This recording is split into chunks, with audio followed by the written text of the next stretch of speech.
მე გახლავარ მღვდელი ნიკოლოზ ბაქსევანისი და მსახურობ თესალონიკში, მესიმერის წმინდა დიდმოწამე პანტელეიმონის ტაძარში. როდესაც პონტუელ ბერძენთა გენოციდთან დაკავშირებით ღონისძიება ჩატარდა, გაოცებულებმა გავიგეთ, რომ ზოგიერთი ჩვენი სამრევლოს წინაპარი წარმოშობით პონტოდან, კერძოდ არგიროპოლიდან იყო. ამან განსაკუთრებით გაგვახარა, რადგან იმ პერიოდში წიგნებიდან შევიტყვეთ, რომ წმინდა გიორგი კარსლიდისსა და ჩვენი სამრევლოს წევრებს საერთო წარმომავლობა ჰქონდათ. ღირსი გიორგი უკვე წმინდანად იყო შერაცხილი და ჩვენი მიტროპოლიტის მეშვეობით თხოვნით მივმართეთ დრამის მიტროპოლიტ პავლეს, რომ ჩვენი სამრევლოსთვის ღირსი მამის მცირე წმინდა ნაწილი გადმოეცა. დიდი მარხვის პერიოდში 40 დღის განმავლობაში ფეხები დასნეულებული მქონდა. ძლიერ ტკივილებს ვგრძნობდი და ვერ დავდიოდი. შესაბამისად, არც წირვის აღსრულება შემეძლო და ტაძარში უბრალოდ წირვას ვესწრებოდი. ექიმების კონსულტაციები ერთმანეთისაგან განსხვავდებოდა. ერთნი ამბობდნენ, პოლიპისებრი ერითემა არისო, სხვანი ვარაუდობდნენ, დასენიანება სჭირსო და ასე შემდეგ. 4 სახის ანტიბიოტიკს ვსვამდი და შედეგი არ მომცა. ხოდ ხელჯოხის დახმარებით თუ გავივლიდი ცოტას. ერთ დღეს ჩვენმა მეუფემ დამირეკა და მითხრა, მე ახლა ერთ ექიმს მოგიყვან და გამოკეთდები. ფიქრობდი რა ექიმი უნდა მოეყვანა. მცირე ხნის შემდეგ მითხრა, რომ მეუფე პავლემ ღირსი გიორგის წმინდა ნაწილი მოგვიტანა, რომელიმე პირველშეწიულის ლიტურგიაზე ჩვენთან მოვა და ნაწილს მოაბრძანებსო. ამან ძალიან გამახარა. თანდათანობით უკეთესობასაც ვგრძნობდი. საბოლოოდ მაშინ გამიკურნე, როცა ჩვენს ტაძარში წმინდა ნაწილი მოაბრძანეს. როგორც კი მეუფემ დაზუსტებით შეგვატყობინა, რომ მე დღეს მოვიდოდა, ერთ ღვთისმოშიშ ქალბატონს ქრისტინას ვთხოვე ეპისკოპოსისა და მღვდლებისათვის სადღესასწაულო ტრაპეზი მომზადებინა. მას სიხარულით მომზადა ტრაპეზი, თავისი შრომის სანაცვლოდ ზღვნად კი წმინდანის ხატი გადავეცით. 2 თვის შემდეგ ქრისტინას ძლიერი ტკივილები დაეწყო მკერდის არეში. მოკრძალებით აიღო წმინდანის ხატი და შეწევნა სთხოვა. ტკივილი ძლიერდებოდა, მაგრამ მოკრძალების გამო ქალს არ სურდა ხატთან შეხება. საბოლოოდ რა კი ტკივილი უფრო მძაფრდებოდა, აღარ გაუძალიანდა და ხატსაც შეეხო. ტკივილი უმალვე დაცხრა და ის ადგილი უკვე აღარასოდეს სტკენია. 2011 წლის 4 ნოემბერს სამრევლოში ჩვენ საღვასრულეთ ღირსი გიორგის ღამისთევის მსახურება, რომელსაც ღვთისმოშიში ქალბატონი ქრისტინაც ესწრებოდა. დიდი შესვლის დროს ქალი კიოტთან იდგა. იმ დროს, როცა მღვდელი პატიოსაინძღვნით უნდა გამოსულიყო, დაინახა ერთი მღვდელი, თავზე კალი მავკით, რომელმაც უთხრა, განზე გადექი. ახლა დიდი შესვლა იქნება. ქალმა მასში ღირსი გიორგი ამოიცნო, ძალიან დიდი სიხარული იგრძნო და იმავდროულად დიდი შიშიც. იგი კიდეში დადგა. დიდი შესვლის შემდეგ მღვდელი მის თვალთაგან გაოჩინარდა. მე გალატია კარესტინოსი გახლავარ. ცხოვრობ ნეაფალიროში, ათენის გარეუბანში. 2011 წლის მარტის თვეში გამთენიისას ყელიდან ცოტა სისხლი ამოვანთხიე. რის ვაივაგლახით ექიმთან მივედი. გამიკეთეს 2 ტომოგრაფია, ერთი საყლაპავ მილზე, ხოლო მეორე ფილტვებზე. შესდომით, თუ შეიძლება ასე ითქვას, ტომოგრაფია უფრო ღრმად ჩავიდა და აჩვენა, რომ საყლაპავ მილზე პანკრეასსა და მუსრის ღრუში სივსივნე მქონდა. მომდევნო დღეს დაუყოვნებლივ ატიკას საავადმყოფოში წავედი და დამაწვინეს ონკოლოგიურ განყოფილებაში, რომლის დირექტორი იყო პროფესორი ქსიროსი. იქ დაახლოებით 1,5 თვე დავყავი. მიტარებდნენ გამოკვლევებს, რათა დაესკვნათ, როგორ შეიძლებოდა ამ ოპერაციის გაკეთება. ოპერაციას დაახლოებით 15 საათი სჭირდებოდა. შემდეგ კი რეანიმაციაში აპარატზე შემაერთებდნენ. იმ დროს, როცა გამოკვლევებს მიტარებდნენ, გამუდმებით მემართებოდა პანკრეატიტი, რომელსაც ვერც ექიმები აფიქსირებდნენ და ვერც მე. ჩემი სულიერი მოძღვარი გახლავთ მღვდელი სტეფანე ანაგნოსტოპულოსი. მივედი მასთან და ღირსი გიორგი კარსლიდისის ზეთი მაცხო, თან მისცა და წმინდა ნექტარიუსის მეოხებას მოუხმო და მითხრა, მშვიდად იყავიო. ამასობაში ულტრატომოგრაფია ჩამიტარეს, რათა ენახათ, რა მდგომარეობაში იყო პანკრეასი, რამე თუ საქმე მართლაც რთულ შემთხვევას შეეხებოდა. ულტრატომოგრაფია საზღვაო საავადმყოფოშიც ჩამიტარეს. ამ დროს მოხდა ერთი შეცდომა. სიმსივნე, რომელიც 6 სანტიმეტრის სიდიდისა იყო, მოეჩვენათ, რომ 7 მილიმეტრი იყო. მაშინ ექიმმა მითხრა, რომ რაკის სიმსივნე ასე პატარა იყო, ოპერაციას არ გამიკეთებდა, მხოლოდ რენტგენოლოგიურ ტომოგრაფიას გადამიღებდა. მერე კი მოვლენების შესაბამისად მოიქცეოდა. მაგრამ ბიოპსიის გამოკვლევა მაჩვენა, რომ პირველი მეტასტაზის დაწყებას 4 მმ დააკლდა. ამიტომ დაუყოვნებლივ ოპერაცია გამიკეთეს. სიმსივნე პანკრეასზე დაფიქსირდა. ექიმებს ისე რომ ემოქმედათ, როგორც თავდაპირველად დაგეგმეს, აპკი გასკდებოდა და სიმსივნე მაშინვე გავრცელდებოდა. კიდევ კარგი, რომ შესდომა მოხდა და სიმსივნეს გადავურჩი. აქვე უნდა შევნიშნო, რომ მას შემდეგ, რაც მამა სტეფანემ ზეთი მაცხო, მომდევნო გამოკვლევებმა აჩვენეს, რომ არც ტრაქეაზე და არც მუცლის ღრუში სიმსივნე არ არსებობდა. ამასთან გამოსწორდა ტრაქეაც, რომელიც ლიმფური კვანძებით იყო დაზიანებული. ოპერაციამ 7 საათს გასტანა. ექიმმა პირჯვარი გადაიწერა, არ სჯეროდა. ოპერაციის დროს სასიკვდილო საფრთხეში აღმოჩნდი, რადგან ექიმებმა ზედმეტი მორფიუმი გამიკეთეს და ბრადიკარდია დამემართა. ამის გამო ანესთეზიოლოგები შფოთმა მოიცვა. მესმოდა, რომ საგონებელში იყვნენ ჩაცვენილები. მე კი ამ დროს უგრძნობდი, რომ ჩემს გვერდით 2 წმინდანი იყო, შესაძლოა სხვა წმინდანებიც, და ღრმად მწამდა, რომ არ მოვკვდებოდი. ღირს გიორგი კარსლიდის არ ვიცნობდი, არც მისი მონასტერი მომილოცავს ოდესმე. მხოლოდ ჩემი დისგან მსმენოდა, რომ წმინდანად შერაცხეს, შემდეგ კი შევიტყვე ჩემი მოძღვრის-საგანაც, რომელმაც ღირსი გიორგის ზეთი მაცხო. ოპერაციის შემდეგ რეანიმაციაში არ დამაწვინეს, როგორც მანამდე იყო გადაწყვეტილი, არც აპარატზე შემაერთეს. გავიკეთე მხოლოდ 7 ქიმიოთერაპია. ეს მაშინ, როცა ექიმმა ჩემს ქალიშვილს უთხრა, შეიძლება 30-იც დასჭირდესო.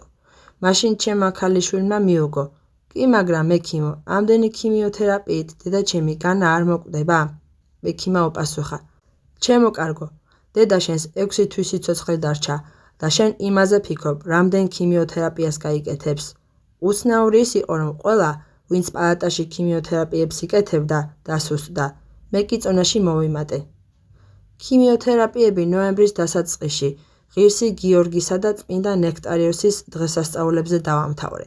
მას შემდეგ თავს კარგად ვგრძნობ, თუ არ ჩავთვლით სხეულზე გარკვეულ დასივებას, რასაც ექიმები სრულიად ბუნებრივად მიიჩნევენ. მათ მითხრეს 80% ინვალიდი დარჩებიო. მე კი არათუ ინვალიდის ეტლს ვიყენებ, არამედ თავისუფლადაც მოძრაობ, ვემსახურები ოჯახს, მართავ მანქანას და უნწინდელივით განვაგრძობ ცხოვრებას. ის კი არა, როცა ქიმიოთერაპიებს ვიკეთებდი, მაშინაც კი ვემსახურებოდი ჩემს ოჯახს. დღესაც ათენიდან მანქანით მოვედი აქ, ღირსი გიორგი კარსლიდისის მონასტერში, რომ მადლობა გადავუხადო წმინდას დახმარებისა და კურნებისათვის, რომელიც მომანიჭა. მე გახლავარ მარგარიტის ჰაჯისი და კავალადან მოვედი.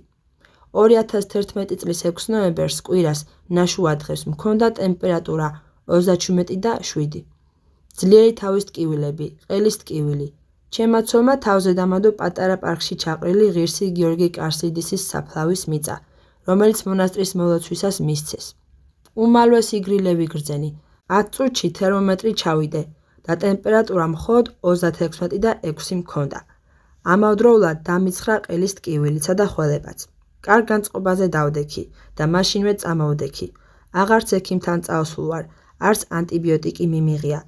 10 წუთში ყველაფერი მორჩა და მომდევნო დღეს ჩვეულებრივ სამსახურში წავედი. ხურვალედო მადლობ წმინდა გიორგის მყისიერი შეწევნისათვის. მე გახლავარ ქრისტოს სტავროპულოსი, წარმოშობით მესოლონგის მატარანგადან. 2007 წელს მოილოცე წმინდა მთა და უცნობმა მონაზონმა წმინდა გიორგი კარსლიდისის წიგნი მაჩუქა. სოფელში რომ დავბრუნდი და წიგნის კითხვა დავიწყე, შემძრა. მანამდე მის შესახებ არაფერი მსმენოდა. გადაწყვიტე გამეცნო მისი მონასტერი. ასე მოვედი მის ადგილსამყოფელთან, რომელიც ფრიად შევიყვარე. პირობა დავდე, რომ როცა სოფელში დაბრუნდებოდი, მიხსი ხსენების დღეს წირვას აღვავლენდით, რათა იქაც გაეცნო ხალხს წმინდა მამა. მას შემდეგ ყოველ წელს 1-2 ჯერ ვსტუმრობ მონასტერს. 2011 წლის ზაფხულში ზეთისხილის კრეფა რომ დავიწყეთ, ჩემს მეუღლეს ვუთხარი. ამ ზეთს წმინდა გიორგის შევწირავ. 28 დეკემბერს გადავწყვიტე მომეტანა ზეთი, მაგრამ წინა დღეს წელისარეში ტკივილი ვიგრძენი. ფეხი გამიჩერდა. 3 საათის განმავლობაში ძალიან მტკიოდა. როცულობდი და წმინდას ვევედრებოდი. მომიტევე წმინდა გიორგი. გავამზადე შესაწირი, რომ შენს მონასტერში მომეტანა. ახლა კი წელის ტკივილის გამო წამოდგომა არ შემიძლია. როგორ წამოვიდე ხვალ მესოლონგადან დრამაში. აღასრულე სასწაული. 3 საათის შემდეგ ფეხი ავამოძრავე. ცოტა წამოვდექი. წამოვჯექი წმინდანის ხატთან, რომელიც იქვე მედო და მხურვალედ ვევედრებოდი. თხოვ, გამკურნე. ყველაფერი მზად მაქვს და შენთან მოსვლა მინდა. გთხოვ დამეხმარე. ნელ-ნელა ნაბიჯებიც გადავდგი და გავიარე. წმინდა გიორგიმ შინაგანად გამბედაობისაკენ მიბიძგა და ამგვარად ახლა აქ, მონასტერში ვიმყოფები სრულიად ჯანმრთელი. ღირსი გიორგი კარსლიდისი ჩემი სახლის წმინდანია. მე დიმიტრი ლაზოსი გახლა ვარ იანიცადან. ვარ მშენებელი. 2011 წლის თებერვალში ჩემს დას ვესტუმრე ელეფთერო ხორში. აგერ უკვე 2-3 წელია ვცდილობ ეკლესიას დავუახლოვდე, რადგან ცხოვრებაში რთული პერიოდები გადამხდა. მანამდე ეკლესიის მიმართ მეტად უარყოფითი განწყობა მქონდა და ღვთისმსახურებას საერთოდ არ ვესწრებოდი. ჩემს დასთან ყოფნისას ერთ საღამოს წმინდა გიორგი კარსლიდისი დამესიზღვრა. იგი სამღვდელოდ იყო შემოსილი როგორც არქიმანდრიტი. დიდად მომდევნებული ვარ, რომ დაგეხმარო. თავარია ეს შენს გინდოდეს, მომმართა მან. გამაფრთხილა, რომ ხშირად მევლო ეკლესიაში, აღსარება ჩამებარებინა, მრისხანებასა და სიბრაზეს არ ავყოლოდი. მელოცა იესოს ლოცვა. უფალო იესო ქრისტე, შემიწყალე მე. თან დასძინა. ეს ლოცვა მოუკლებლად მეთქვა, სამუშაოზეს და თავისუფალ დროსაც. ასევე მითხრა, რომ ამ ადგილას მასაც უცხოვრია და აქ საფლავები აქვს. ბოლოს წარმომიდგა წმინდა გიორგი კარსლიდისი ვარო და მითხრა მისულიყავი მის სახლში, რათა მისგან შეწევნა მიმეღო. მეღვიძებოდა და მეგონა, რასაც ვხედავდი, სიზმარი კი არა, სინამდვილე იყო. გავახელდი თვალებს თუ დავხუჭავდი, მაინც იმავეს ვხედავდი. მთელი ღამე, ვიდრე გათენებამდე, ღირსი გიორგი თვალწინ მიდგა. არსებითად იმ ღამეს საერთოდ არ მძინებია, უბრალოდ რაღაც უცნაური შეგრძნება მქონდა, თითქოს დავიძინე და დავისვენე. ჩემ ადამ რომ გაიღვიძა, ყველაფერი ვუამბე. კითხე, მართლა იყო თუ არა აქ საფლავები.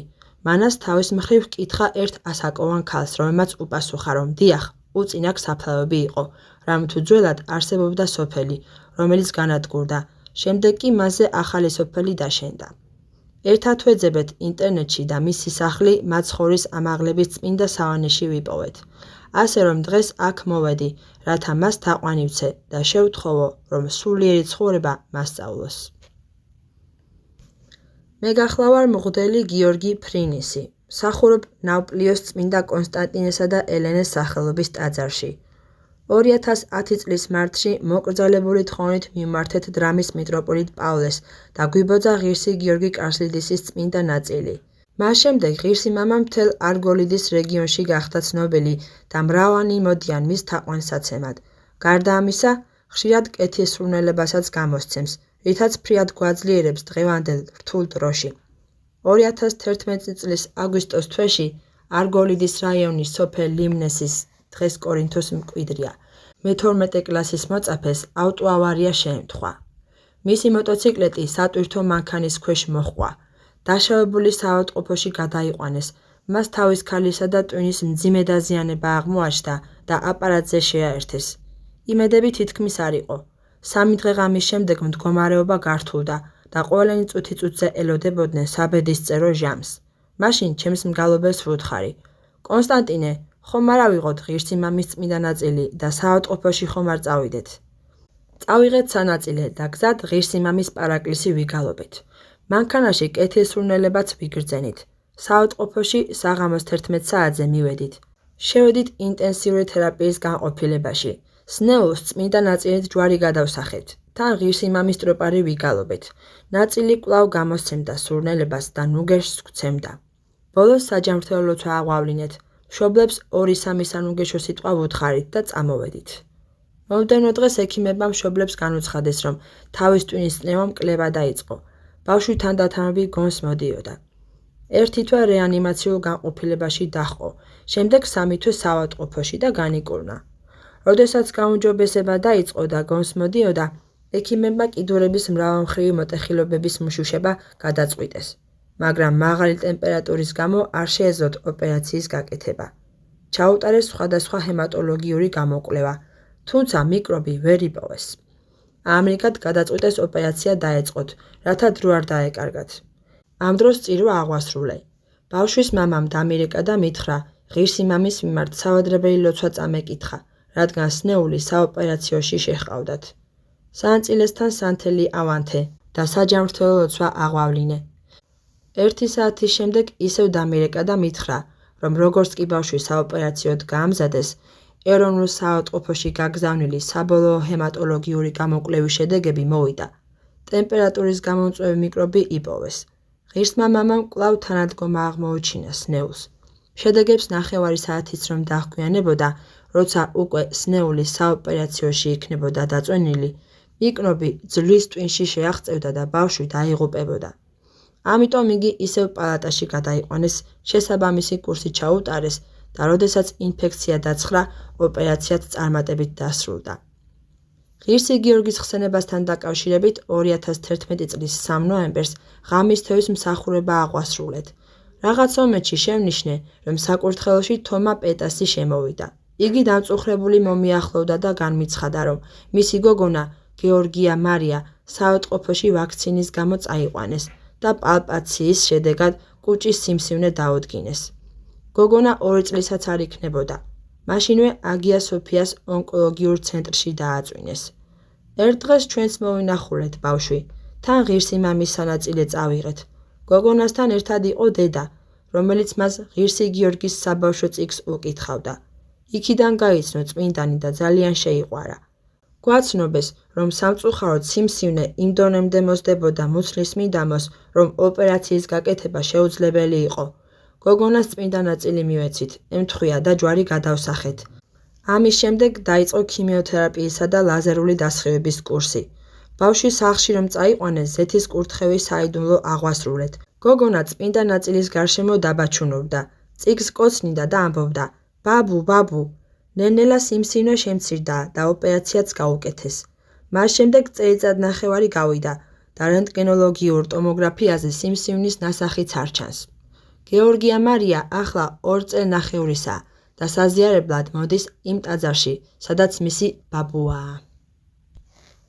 მე გახლავარ ოლგა ანდრეადისი, ცხოვრობ კავალაში ჩემს ოჯახთან ერთად. ღირს გიორგი კარსლიდის მახლობელ წმინდანად მივიჩნევთ, რამოთუ ჩვენი ნათესაობიც პონტოდან არიან დევნილები. იმდენად გვიყვარს იგი, რომ როგორც მახლობელს ხშირად პონტოურადაც ვესაუბრებით. მის მყოფობას ისე ცოცხლად ვგრძნობთ, თითქოს ჩვენს წინ იდგეს. 2011 წელს ჩვენი ოჯახი დიდი განსასწრების წინაშე აღმოჩნდა. ჩემს ქმარს სამსახურის გამო, მკვლევარია, წასვლა მოუხდა საზღვარგარეთ, კერძოდ ბულგარეთში, სადაც მრავალი გამოქვაბულია. დამწუხრებულნი ვიყავით, სახლში დაძაბული მდგომარეობა სუფევდა. ჩვენი სულებიდან სიმშვიდე გაქრა. ნოემბრის თვეში წმინდა დიდმოწამე მინას ხსენების წინა დღეებში სახლში მე და ჩემი წინახევრის გოგონა ანგელიკი ვიყავით. აცრემლებულმა წავიკითხეს ერობა, ღვთისმშობლის დაუჯდომელი, პატარას ჩაეძინა, მე კი კითხვა განვაგრძე. ხელში მეჭირა წმინდა გიორგი კარსლიდისის პატარა წიგნი, რომელიც მუდამ ბალიშის ქვეშ მედო. წამოწექი. ისევ ტიროდი და მხურვალედ ვლოცულობდი. რაღაც მომენტში ძილღვიძილში მყოფმა ღირსი გიორგის თანამყოფობა ვიგრძენი. კარგად ვერ ვარჩევდი მის სახეს, მაგრამ გრძნობდი, რომ ის იყო. მოწიწება და სიხაულის განცდა დამეუფლა. წამოვდექი, საწყლზე დავჯექი. ამ დროს მომიახლოვდა. გარშემო ერთგვარმა საამოსიმშვიდემ დაისადგურა. ისეთი განცდა დამეუფლა, თითქოს რაღაც წირვის მსგავსი აღესრულებოდა. ოქრომწვანე სამოსით შემოსილი ღირსი მამა ნათელს მოეცვა. მე თავი დავხარე, მან კი ჯვარი გადამსახა, როგორც მღვდლები აკურთხებენ, შემდეგ თავზე ხელი დამადო და მუცელზე ჯვარი გადამსახა. ყველაფერი კარგად იქნება, მითხრა მან. როგორც მოვიდა, მსგავსად მსუბუქი ნიავისა, ამგვარადვე წავიდა. გონს რომ მოვედი საწოლზე ვიჯექი, თუმცა სანამ რული მომერეოდა, წამოწურული გახლდით. რაღაც ძილღვიძილის მდგომარეობაში ვიყავი და ვფიქრობდი, რომ ეს ღმერთმა დაუშვა. ღირსი მამის თანამყოფობა შემეგრძნო. მაშინვე წამოვდექი, დიდ ოთახში შუქი ავანთე და ასე გავათენე. გამუდმებით სახლის კარს ვუცქერდი, მინდოდა კვლავ დაბრუნებულიყო. ასე ვიჯექი მის მოლოდინში. უფრო მეტად კი გონებით მომხდარს ვიკვლევდი და განვიზდიდი. შვიდად ვიყავი, შინაგანად შვებით ავივსე და მის წიგნს ვკოცნიდი. მისი ამ სტუმრობის შემდეგ სახლში ყველაფერი დამშვიდდა, განსასწრებიც დაცხრა. ქრისტეშობის მარხვის შემდეგ ორსულობა დამიდასტურდა. ბერის მიერ მუცელზე ჯვრის გადასახვაც მაშინ გულისხმავ ყავი. მისი გამოცხადებიდან 6 თვის შემდეგ დაახლოებით 2012 წლის აღდგომას ბერი ძირში ვიხილე. ჩემს საწოლთან მოვიდა და მკითხა: ოლგა, ანგელიკი როგორ არის? იმ დროს ჩემს გოგონას რთული პერიოდი ჰქონდა. დაძაბული იყო, ჯიუტად იჩემებდა თავისას. ჩვენი ურთიერთობა არც თუ სახარბიელო გახდათ. ბერმა განაგრძო: ანგელიკი რა შვება, როგორ არის? ნენელა გამშორდა და ბავშვის ოთახისაკენ წავიდა. მე უკან დავედევნე, რომ ოთახში შევყოლოდი. ამ დროს გამომეღვიძა. ანგელიკისთან ერთად ყოველდღე მიმართავდი წმინდა გიორგის და, როგორც ჩანს, ბავშვმა შეიყვარა იგი. მისდამი ვედრებით ლოცულობდა. მან კი, შეიძლება ითქვას, იშვილა ჩემი გოგონა.